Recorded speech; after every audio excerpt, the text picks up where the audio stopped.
অনেক সময় আমাদের মা বাবা আমাদেরকে বদদোয়া দিয়ে ফেলেন রাগের চোটে, এরপরে যখন তারা স্বাভাবিক হন তারা নিজেরাই অনুতপ্ত হন। প্রশ্ন হলো, রাগের মুহূর্তে তারা যে বদদোয়া করে বসেছেন এর কারণে আমাদের কোনো ক্ষতি হবে কিনা? খুব গুরুত্বপূর্ণ প্রশ্ন। অনেক মা বাবা আছেন একটু রাগ হলে, একটু মাথা গরম হলেই ছেলে মেয়েকে গজব, বদদোয়া, ঠাডা, নানা রকমের কথা বলে তাদেরকে বদদোয়া দিয়ে বসে। আছে না নাই?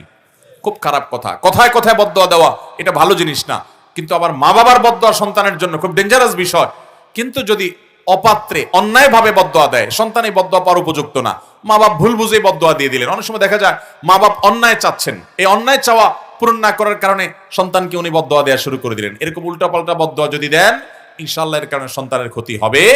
আবার যদি রাগের চোটে বদদোয়া দিয়েছেন সন্তানকে, পরক্ষণে তিনি নিজেই অনুতপ্ত হয়েছেন যে না, আমার এটা বলা ঠিক হয় নাই, ইনশাআল্লাহ এর কারণে সন্তানের ক্ষতি হবে না।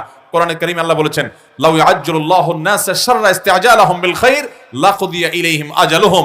মানুষ তাদেরকে আল্লাহ তাআলা ভালোটা চাইলে যত তাড়াতাড়ি দেন, বদদোয়া করলে খারাপটা চাইলে যদি এরকম সাথে সাথে দিয়ে দিতেন তাহলে বাঁচত না, মানুষ সব শেষ হয়ে যেত।